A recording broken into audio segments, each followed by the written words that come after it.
Today, the topic that I'd like to discuss is when we think, or our autistic young adults think, that we're not good enough.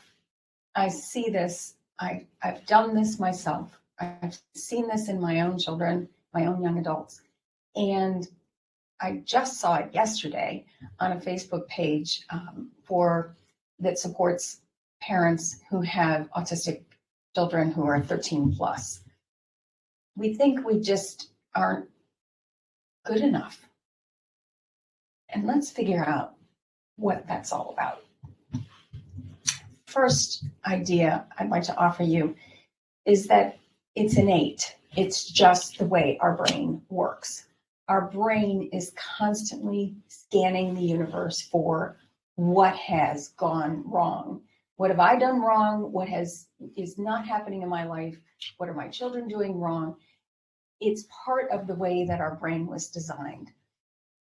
Our brain pretty much just looks for safety, avoiding pain, conservation, conserving our energy, and exerting the least amount of effort.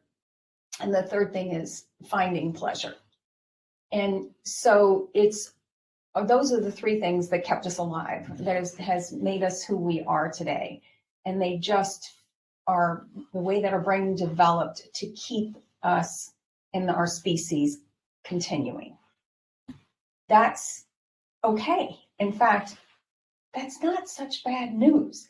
When you think about it, most of the thoughts that we have, those 80% of the thoughts that we have are negative, that are negative or protective, have really inspired some of the biggest innovations that we've ever come up with as humans. I mean, if we weren't dissatisfied with living in a cave, we'd still be there. Instead, we have these, wonderfully insulated homes with incredible HVAC systems. We have lighting so that we can see during the nighttime, and we're not, hampered by having to start a fire. We're not actually breathing fire and smoke all the time, which shortens our lives. I mean, there's just the number of dissatisfied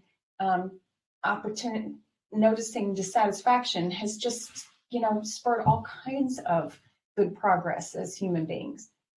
But what happens when we turn it inward? The truth is, I think that we all worry that something is wrong with us. In fact, Brene Brown, a researcher, says that the only sociopaths never question their value. So when we hear our autistic young adults saying, I'm not good enough, or when we sometimes say to ourselves, what we've done isn't good enough, just know that that's sort of a natural human tendency. And I would just like to suggest that we add one word. I'm not good enough, maybe. Just adding that one word to that thought opens up all kinds of other possible ways to feel and look at the world. And so just add that word, maybe. I believe we're all good enough, because even though we're always comparing ourselves, our value, in fact, never changes. I mean, we compare our looks, we compare our progress in school, our progress at work, the amount of money we have, how popular we are, the mistakes that we've made to others. But those have nothing to do with our value as human beings. Our value is innate. In fact, nothing we do or don't do changes our value. One of the most inspiring ways people to look at this topic of just innate value are the folks that argue that people on death row should not die. And they look at, all the evidence, and they do what they can to figure out a way to exonerate people from these crimes that they may or may not have committed. But the bottom line there is that we are not defined by our worst actions. That's just a minuscule part of who we are. It's the whole of who we are, that, what our soul is all about. And in the art of adulting, we identify what our essence is, and our essence even doesn't define our value, but it's how we express it. You know, the bottom line is that we're born worthy. So if we took this $20 bill and we crumpled it up and we stomped on it and we took it out in the snow today, and or, you know, in the sand and rubbed it on the sand, would the value of that $20 bill change? No, it would always be worth 20 bucks. And sometimes I like to picture this $20 bill in my head whenever I'm questioning whether or not what I, you know, if I'm worthy or not. So let's just recognize that sometimes our brain offers us these thoughts. If someone likes me, I'm more likable. Well, that makes no sense. No one else determines, you know, how likable we are.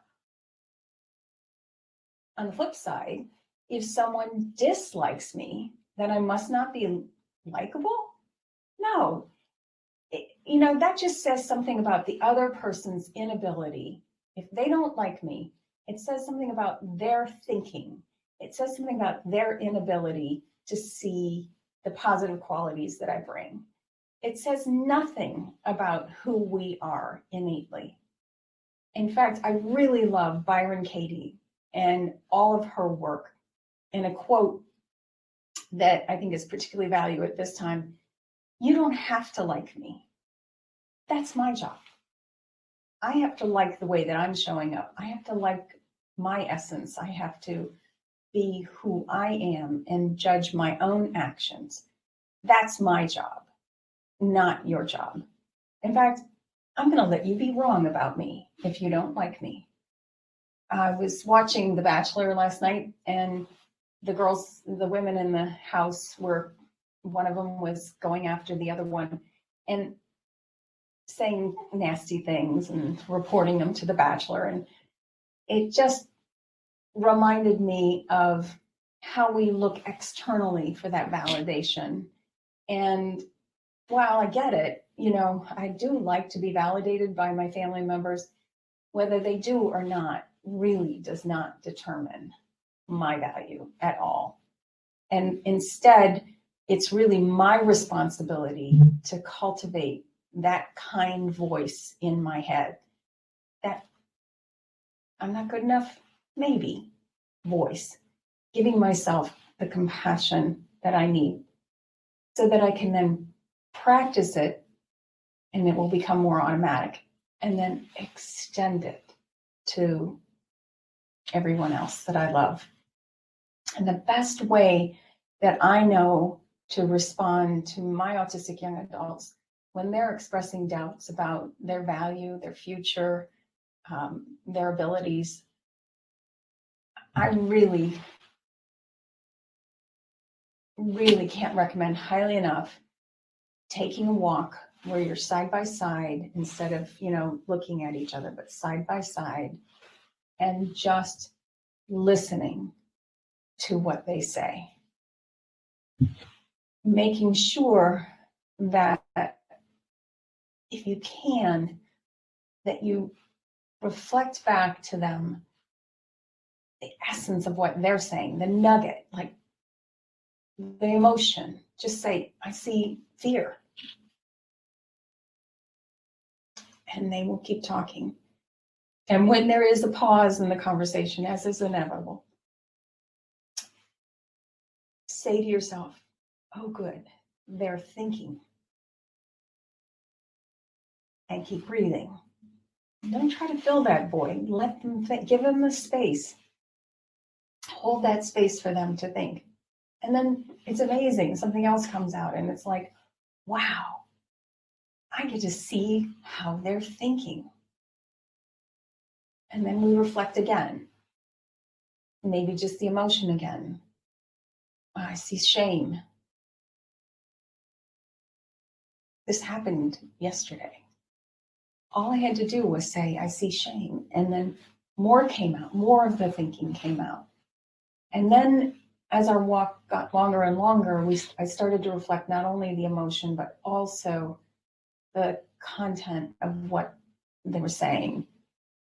So you're not able to study because you keep falling asleep, because your energies levels are low, because you haven't been sleeping well.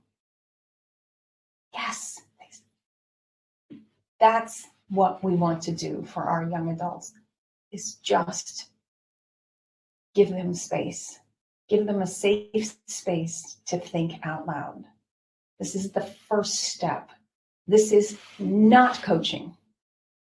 This is not talking about the steer map, the thoughts and the emotions and the actions and results and pulling their thinking apart. This is just listening. It's the number one skill to cultivate the connection with our autistic young adults so that they can create a life they love that works. Please download my best thoughts on the 8 common mistakes that parents make while systemizing self-reliance with their autistic young adults. And come and watch my webinar, the 4-part roadmap to systemizing self-reliance with your autistic young adult. It's really, truly my best thinking after parenting our autistic young adults for more than 20 years. And I believe that it can be incredibly helpful to you, and it's free. And if you don't want to, get my emails, you can always unsubscribe, but know that I do my very best to put out, to send to you emails that I think will be helpful on this journey that, to really unconditionally love our autistic young adults and connect with them so that, we both create a life we love that works. Bye for now.